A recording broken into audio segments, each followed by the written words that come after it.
ketika Balai Pustaka hampir ditutup, para sastrawan yang dikomandani oleh Pak Taufik Ismail itu bertemu Menteri BUMN waktu itu Pak Dahlan Iskan. Terus saya berpikir, oh Balai Pustaka pasti buku, pasti karya sastra. Saya tergoda gitu. Oh, ini kan passion saya. Karena sejak SMA, saya menggeluti dunia sastra, berpantun-pantun, berpuisi itu sejak SMA. Bahkan SMP saya pernah ikut lomba, kadang menang, kadang kalah, baca puisi. Saya juga ditantang oleh para sastrawan tempo dulu. Pak Oji, dulu kan ada pujangga lama, pujangga baru, angkatan 45, angkatan 66. Habis itu nggak ada angkatan lagi. Bisa nggak Anda kumpulkan para sastrawan untuk dibuat yang namanya angkatan milenial? Oh, senang sekali saya.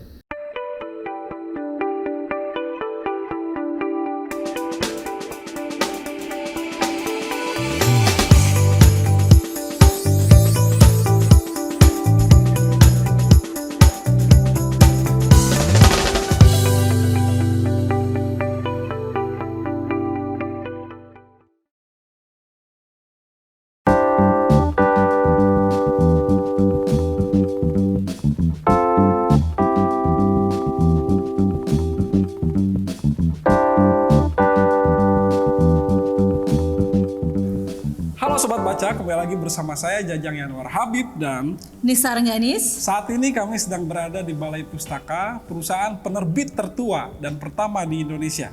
Nah, berbicara tentang Balai Pustaka, tentu kita akan ingat dengan berbagai karya pujangga angkatan Balai Pustaka. Seperti, ini saya sudah kumpulkan ya, Azab dan Sengsara, karya Meradi Siregar, terbit 1920. Kemudian ada Siti Nurbaya nih. Ini karya yang sangat fenomenal, karya Marah Rusli yang terbit 1922. Ada Salah Asuhan, karya Abdul Muiz yang terbit 1928. Ada Sengsara Membawa Nikmat, karya tulis Sultan Sati, terbit 1929. Dan melewati zaman, Balai Pustaka juga melahirkan sastrawan angkatan pujangga baru, seperti Sultan Takdir Ali Syahbana dengan layar terkembang. Nah, seluruh karya para pujangga ini diterbitkan oleh Balai Pustaka yang tahun ini berusia 105 tahun. Nah, tentu saja harus kita katakan bahwa Balai Pustaka ini merupakan perusahaan Indonesia yang memiliki intangible asset. Aset tak benda yang valuasinya akan terus meningkat seiring dengan perkembangan zaman. Kekunoan menjadi kekinian. Balai Pustaka, harus kita katakan, valuasinya berkembang di kepala bangsa Indonesia sebagai bacaan terbaik Indonesia. Tidak hanya menerbitkan karya-karya sastra dari Indonesia, Balai Pustaka juga banyak menerjemahkan karya-karya sastra dari penulis luar, seperti John Steinbeck, Anton Chekhov, Omar Khayyam, Fyodor Dostoyevsky, dan lain-lain. Dan menarik, di tahun 1930, Balai Pustaka mendirikan Taman Pustaka yang sudah tersebar sekitar 2.800 titik dengan jumlah peminjaman 2,7 juta. Ini luar biasa, Balai Pustaka menjadi aset untuk pengetahuan, informasi, kebaruan, dan kemajuan. Sobat Baca, kita akan berbincang dengan Direktur Utama Balai Pustaka, Bapak Ahmad Fahroji. Saksikan kami di kuatbaca.com.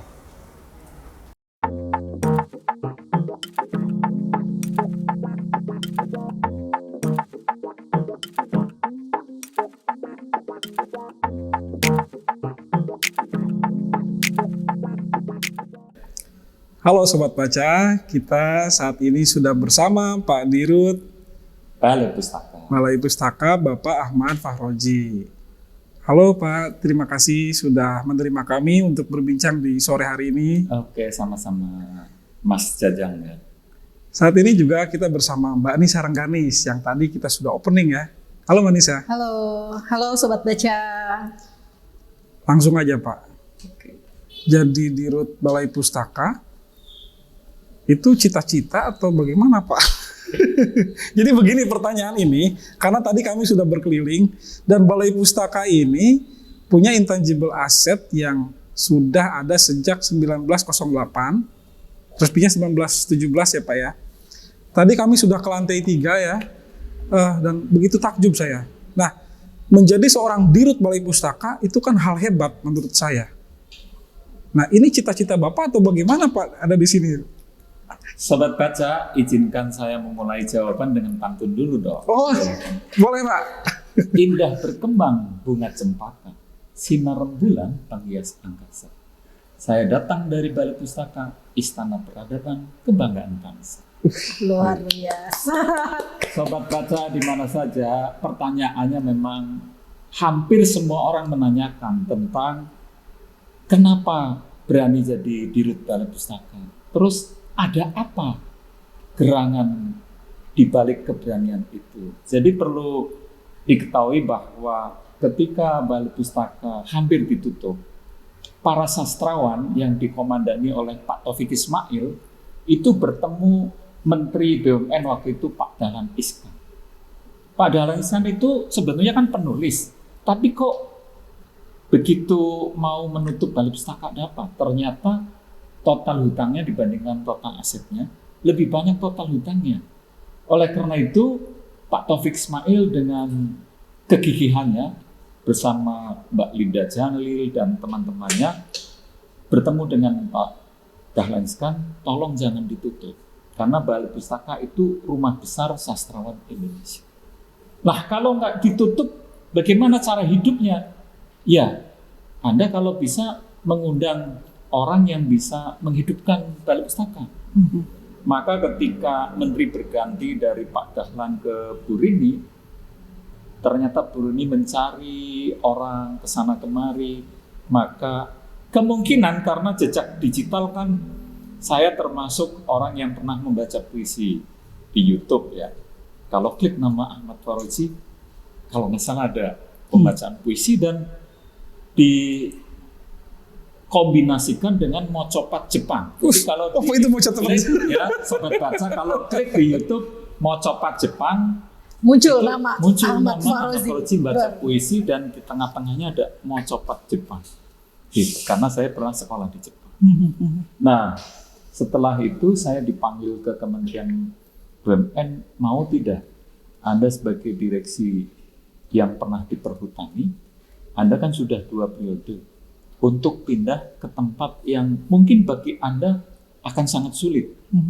Karena di situ diperlukan perjuangan yang berbeda dengan BUMN lain. Terus saya berpikir, oh Balai Pustaka pasti buku, pasti karya sastra. Saya tergoda gitu. Oh, ini kan passion saya. Karena sejak SMA, saya menggeluti dunia sastra, berpantun-pantun, berpuisi itu sejak SMA. Bahkan SMP saya pernah ikut lomba, kadang menang, kadang kalah, baca puisi. Oleh karena itu, bagaikan botol ketemu tutupnya. Maka saya mengiyakan untuk jadi direksi di Balai Pustaka. Dengan berbagai tantangannya. Dengan berbagai tantangan. Dalam posisi kondisi Balai Pustaka yang sangat berat, karyawan juga masih merasa belum mendapatkan hak-haknya, saya didatangkan. Saya ajak teman-teman Balai Pustaka untuk bersama-sama berjuang. Jadi saya tunjukkan pertama kali saya jualan tuh naik ojek keliling. Jadi keliling menyapa para sahabat-sahabat BUMN yang lain, kemudian juga para pegiat sastra yang tadinya tidak mau mengenal Balai Pustaka karena Balai Pustaka itu bagaikan hidup enggan mati tak mau. Tidak ada yang kenal lagi Balai Pustaka karena Balai Pustaka bagaikan tercerabut dari akar penugasan oleh pemerintah. Tidak ada lagi buku-buku kurikulum terbitan Balai Pustaka, tidak dikenal lagi. Tapi saya dengan segenap seluruh karyawan di sini, baik yang lama maupun yang baru, kita berjuang bersama-sama menghidupkan kapal yang namanya Balai Pustaka. Jadi saya ingat itu judul layar terkembang. Saatnya layar Balai Pustaka dikembangkan. Gitu. Luar biasa. Jadi memang ini karya-karya Balai Pustaka. Saya terus terang harus saya bangga menyelesaikan semua ini di umur berapa? Kelas 4 SD ya? Ya. Jadi Balai Pustaka yang ada di dalam kepala saya adalah penerbit yang menghasilkan karya-karya bagaimana saya saat ini menjadi memiliki pengetahuan tentang Indonesia pada masa lampau. Seperti itu. Nah, tentu ini hal yang menarik. Setelah Bapak memimpin Balai Pustaka, apa yang Bapak rasakan dengan berbagai karya yang ada di sini, Pak? Jadi saya di sini didampingi oleh namanya Bu Huriani. Jadi dia adalah sudah lebih dari 25 tahun di Balai Pustaka. Boleh dikata jadi penjaga gawangnya karya-karya klasik yang ada di Balai Pustaka. Kemudian di sini juga ada beberapa sahabat yang lain yang tidak usah saya sebutkan satu persatu. Itu yang mendampingi saya dan menguatkan hati saya bahwa karya-karya fenomenal ini perlu dihidupkan lagi. Bahkan seluruh selebriti, seluruh menteri ketika ketemu saya, banyak yang tidak tahu kalau ada buku namanya 6.000 tahun Sang Merah Putih. Ketika saya bilang kepada mereka bahwa nenek moyang kita mengibarkan merah putih tahun 1625. Ketika zaman Belanda lagi kencang-kencangnya untuk memonitor semua pergerakan pejuang Indonesia. Nenek moyang kita mengibarkan merah putih melalui legenda cerita bawang merah, bawang putih. Dan sebelumnya ada bubur merah, bubur putih. Dan zaman Majapahit ada penjor merah putih. Penjor merah putih. Lalu semuanya tanya dong, loh Pak Fauzi kalau begitu 6.000 tahun yang lalu seperti apa? Loh kalau Anda pengen tahu ya harus beli bukunya. Dari situlah mereka akhirnya terkesima dan semakin tertarik untuk datang di Balai Pustaka. Nah, ini juga menarik, Pak Fauzi. Ini membuat Balai Pustaka semakin cozy. Jadi begitu masuk kafe, saudara-saudara. Saat ini kita sedang berada di Kafe Sastra Balai Pustaka nih. Nah, ini konsep yang seperti apa nih, Pak? Sebelum saya bicara konsep tentang Kafe Sastra, Sobat Paca di mana saja, memang Anda semua harus berkunjung ke Kafe Sastra ini. Anda akan menikmati yang namanya kopi gurindang, kopi prosa, kopi puisi. Asik. Nama-namanya udah nyastra banget. Chelsea Ihsan, Reza Rahardian aja datang ke sini menikmati kopi prosa. Dwiki Darmawan, kemudian seluruh sineas Happy Salma, Widi Ebitri, Marsha Timothy, Atika Sulan ke sini hanya untuk menikmati kopi buatan Balai Pustaka. Tempat baru untuk ketemu para selebriti. Dan yang hebat itu kudapannya ada Cireng Cinema, Omelet telenovela, romansa spaghetti, tentang hikayat, Gebak Pujangga, Midrama, Pesona Kasafa. Kasafa itu singkong, pesona kasafa itu singkong goreng. Tapi ketika disebut pesona kasafa, mereka terkesima, tergoda untuk menikmati singkong goreng yang disebut pesona kasafa. Sobat Baca, jangan lupa catat alamatnya Jalan Bunga nomor 8 Matraman. Disinilah Kafe Sastra. Kalau Anda datang ke sini berarti sudah sekelas Chelsea Ihsan dan Reza Rahardian. Wah, gitu. Catat dong. Iya.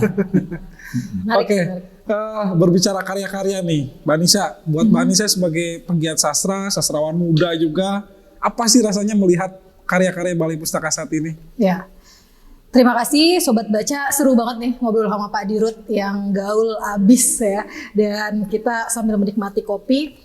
Kalau habis harus sisiran dulu.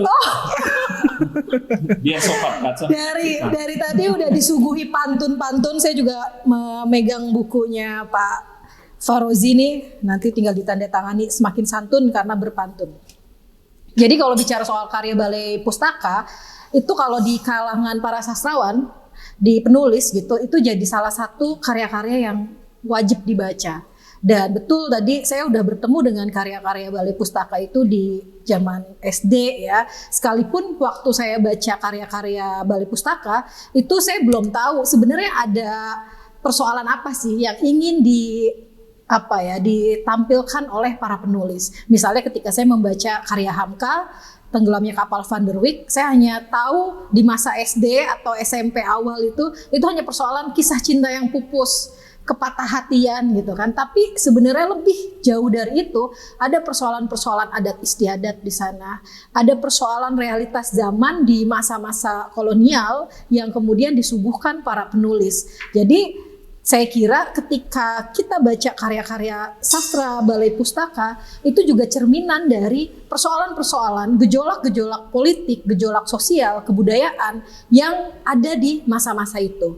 Nah, artinya karya-karya ini tentu saja tidak hanya soal imajiner yang hanya membicarakan misalnya di Salah Asuhan atau di Siti Nurbaya gitu ya. Cerita persoalan kawin paksa itu sempat menjadi ramai di era-era tahun itu. Bagaimana persoalan adat istiadat itu menjadi salah satu hal yang perlu disuarakan oleh para penulis di generasinya. Nah, itu dia nih. Tapi permasalahannya begini, Pak Oji. Makin kesini katanya minat baca semakin berkurang. Betul nggak, Pak? Jadi stigma yang mengatakan tingkat literasi di Indonesia rendah itu selalu ditiupkan oleh para pengamat terutama dari luar, karena yang menilai minat baca itu kan PISA. Jadi sebuah institusi yang menilai minat baca seluruh dunia. Ketika mereka menelusuri minat baca tentu berbahasa Inggris. Bagaimana counterpartnya kalau tidak bisa bahasa Inggris? Seolah-olah jadinya kita rendah. Padahal kalau kita membawa buku ke pedalaman, mereka berebut. Siapa yang mengatakan minat baca rendah kalau buku saja kehadirannya sangat dinantikan? Kalau menurut saya negara harus hadir berbagi buku untuk orang-orang di daerah 3T secara gratis. Supaya ada nisarengganis yang banyak gitu ya. Ya, supaya komunitas taman bacaan dalam hal ini yang selalu membina minat baca jadi semakin terpanggil untuk melakukan pembinaan. Tapi itu kemudian melecutkan sebuah ide, apakah perlu sekarang itu mentransformasi dari buku menjadi bentuk digital atau bentuk film atau apa itu? Strategi Bapak untuk itu gimana, Pak? Pertama, buku secara fisik masih diperlukan. Siap. Di daerah 3T yang tidak ada bioskop, tidak ada koneksi internet, buku itu masih jadi pegangan.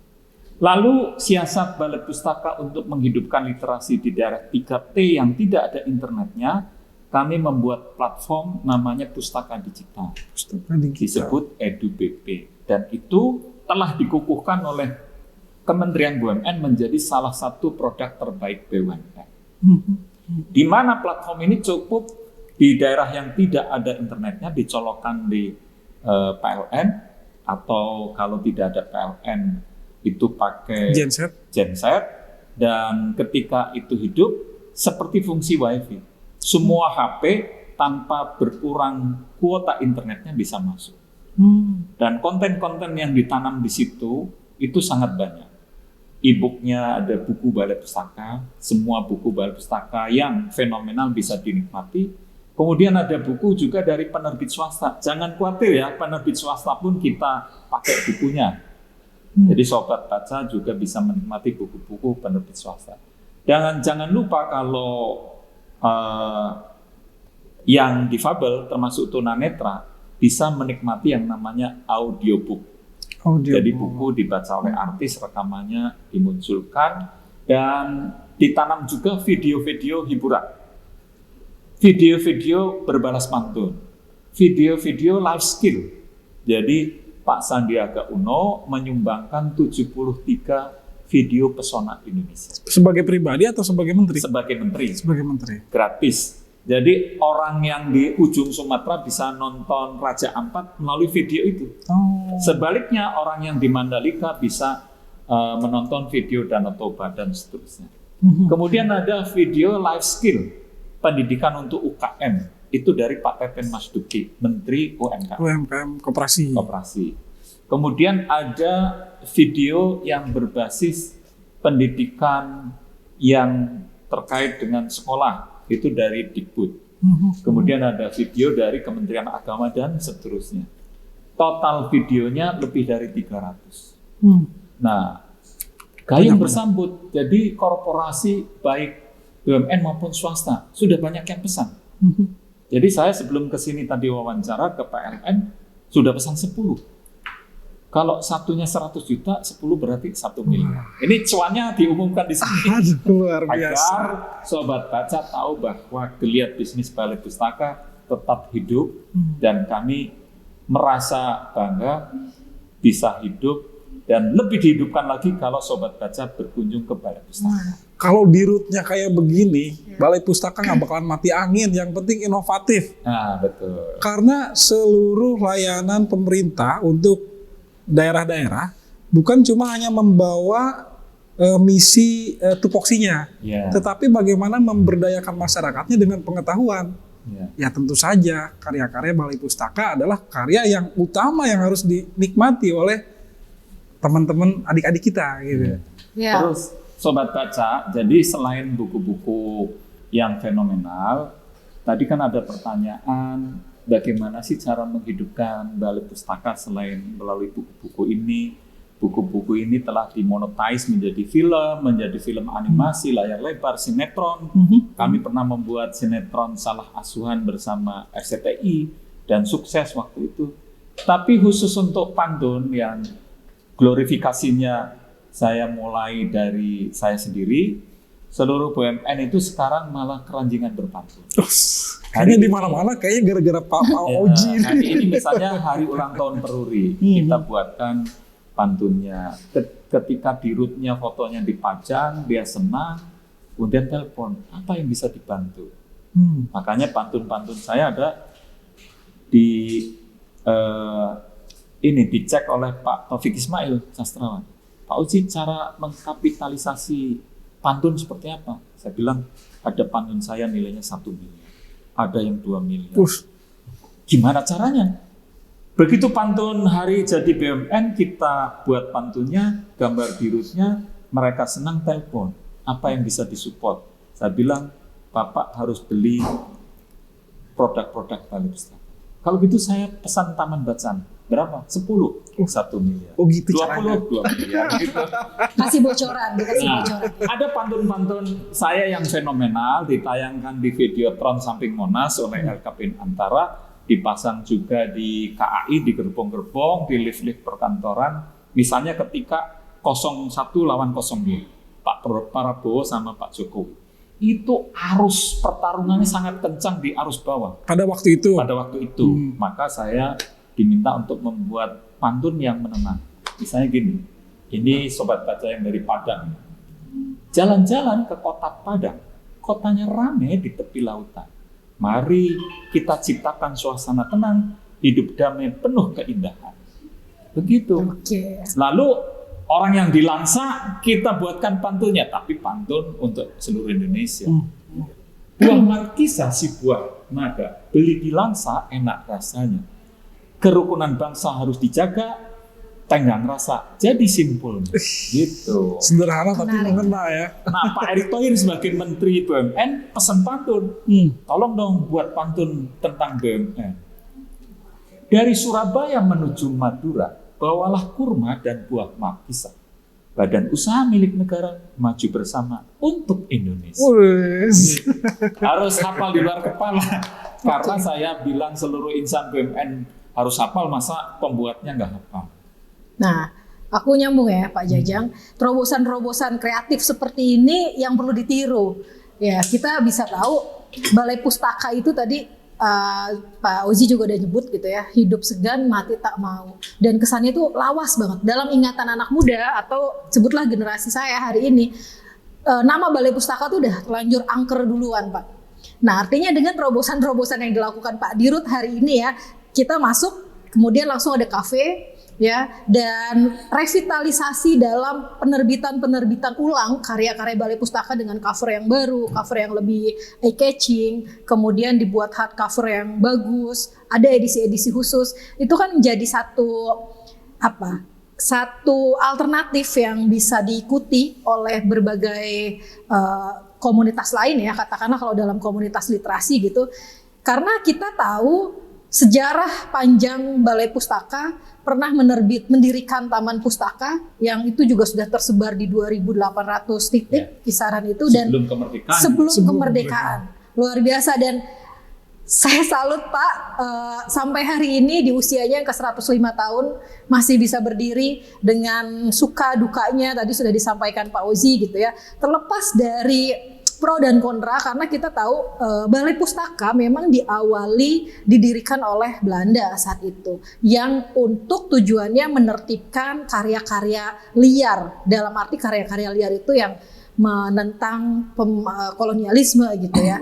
Tapi kita skip dulu persoalan itu, karena dengan konsistensi komitmen Balai Pustaka menerbitkan naskah-naskah penulis, tidak hanya penulis Indonesia, bahkan menerjemahkan karya-karya asing, kemudian mempopulerkan penulis-penulis daerah yang kita tahu ada majalah-majalah yang berbahasa Jawa, bahasa Sunda, bahasa Madura, Bali, itu jadi satu kekayaan yang sampai hari ini bisa kita nikmati. Tadi Mbak Nisa di lantai 3 ada buku yang beraksara Batak. Ya. Nah, ya. Aksara Makassar. Saya baru tahu mereka punya aksara sendiri ya.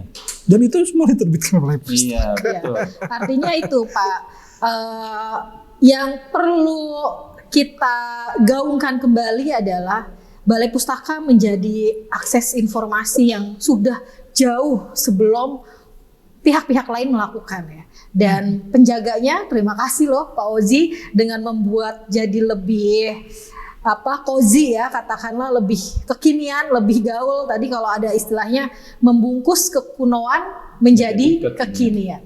Jadi gini Mbak Nisa sama Mas Jajang ya. Awalnya saya mencoba untuk meminta menteri, wakil menteri jadi endorsernya Balai Pustaka. Contoh ini buku, hardcovernya masih sampul asli, jadi kita kemas 30 judul, ada 3 box gitu ya. Terus wakil menteri itu bilang bahwa alangkah baiknya para eksekutif, baik komisaris maupun direksi, berkirim ini, nyumbang ke SMP sama SMA yang pernah membesarkan. Maka jadilah pesanan begitu banyak.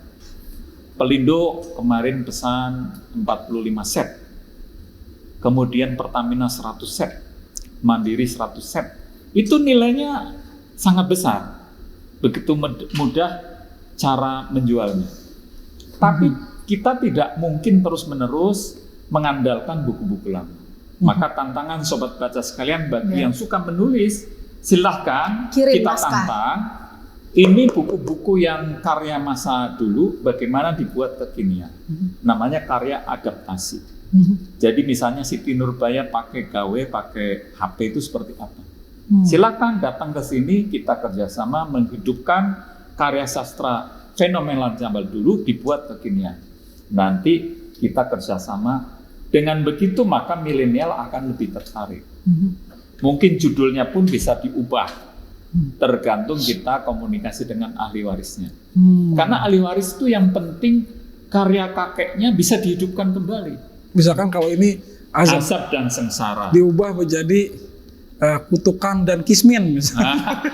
Jadi kita akan berunding bagaimana sebaiknya, karena di sini Azab dan Sengsara kan cerita tentang Maryamin, bukan Kismin, Maryamin.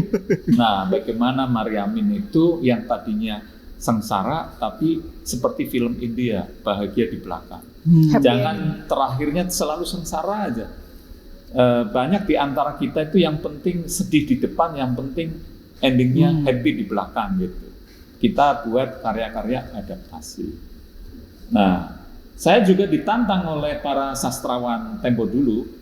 Pak Oji, dulu kan ada pujangga lama, pujangga baru, angkatan 45, angkatan 66. Habis itu nggak ada angkatan lagi. Bisa nggak Anda kumpulkan para sastrawan untuk dibuat yang namanya angkatan milenial?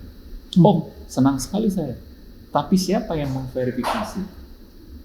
Mbak Nisa, kalau dulu ada HBS, sekarang siapa yang mengelompokkan bahwa seorang penulis muda itu dia sastrawan, dia penyair, bukan sekedar penulis. Itu yang kami kehendaki. Jadi saya tunggu kalau ada sobat baca bisa memberikan referensi kepada kami. Siapa sebenarnya di antara sobat baca yang bisa disebut sebagai sastrawan? Mari kita berkumpul untuk menjadi angkatan sastrawan milenial. Nah, ini juga program Safari Sastra yang kita rintis di kuatbaca.com adalah sebuah upaya untuk mempopulerkan kekaryaan-kekaryaan. Karena karya-karya sastra ini merupakan kerja-kerja kebudayaan ya Pak ya. Iya. Nah, ini yang kemudian gayung bersambut sama kita punya visi sebagai gerakan ini. Bapak ternyata punya ide yang justru jauh mendahului kami yang cecoro-cecoro ini nih gitu. Iya. Ini Makanya ini ketemu nih Mbak Nisa.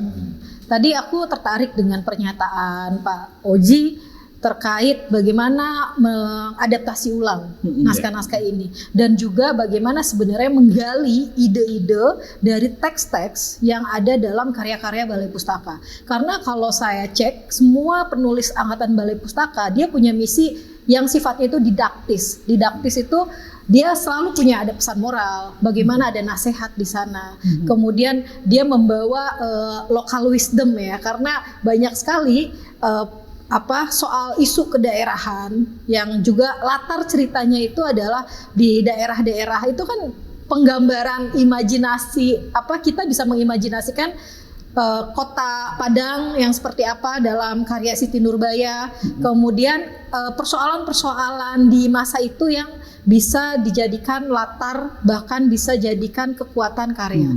Nah, artinya adaptif itu tidak hanya harus menulis ulang, tapi dengan kita membaca karya-karya lama itu bisa jadi energi, adaptasi. Ya. Itu sih kalau yang saya rasakan ya. Mari kita hidupkan bersama. Siap. Ya. Jadi teman sobat baca di sini kafe ini juga bukan hanya tersedia kursi meja untuk duduk nongkrong, minum Ada panggung kopi sastra ya. sambil baca, tapi juga ada panggung sastra di pojok sebelah utara sana. Jadi selain panggung sastra di sini, penontonnya di sini terbatas, mungkin maksimal 80 orang, tapi kami juga punya ballroom yang panggungnya lebih besar. Yang bisa lebih spektakuler kalau kita pergelarkan misalnya teater di sana. Jadi pengunjungnya bisa 300 sampai 400 orang. Ya, siap. Nah, silahkan kalau kapan-kapan kita buat pagelaran bersama, ya, kita bisa hidupkan. Kebetulan kita punya Sanggar Sastra sudah 8 angkatan.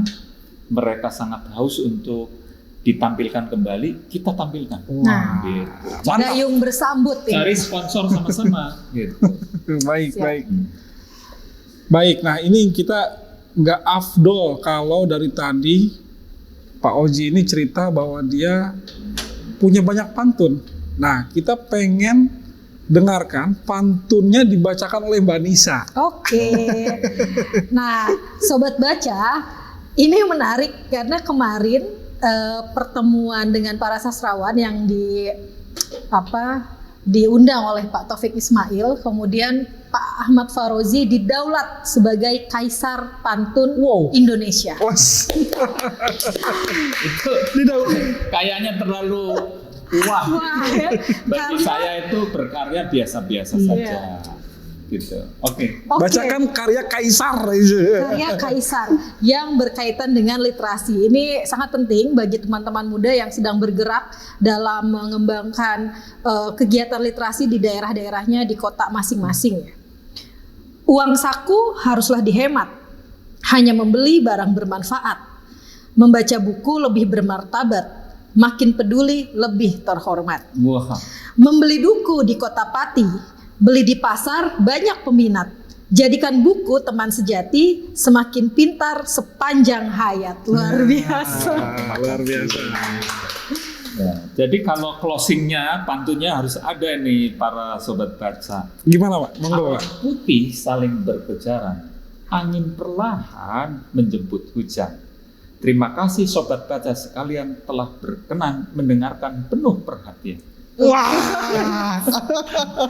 Oke. Langsung di tempat dibuat. Iya. Saya ada pertanyaan terakhir Pak. Oke. Gimana Bapak bisa memikirkan pantun itu, mengingatnya, kemudian Bapak mengucapkannya, melafalkannya dengan lancar gitu? Itu gimana sih Pak? Seperti misalnya pantun untuk Mbak Nisa Rengganis.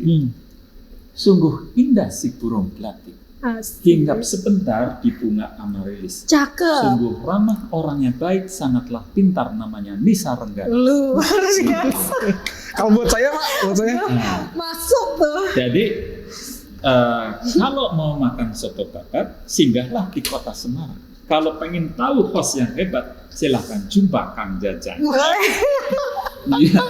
Sobat baca, kalau ingin belajar berpantun, nanti suatu saat kita akan buka sesi 10 menit bisa berpantun. Asik, penting itu. Jadi berarti ternyata nggak dijawab langsung. Tunggu nanti kita bikin event bersama Pak Ozi tentang tips and trik berpantun. Oke, ya. Pak Ozi, terima kasih atas Sama-sama. kesempatannya menerima kami. Semoga kita bisa melanjutkan Silaturahmi. Dan sama-sama bisa menghidupkan Ya, sastra sepakat. Indonesia. Siap. Terima kasih. Terima kasih. Terima kasih Pak. Nanti Baik kita Sobat datang Baca, lagi. kita jumpa lagi di sesi Safari Sastra berikutnya. Salam literasi. Oh.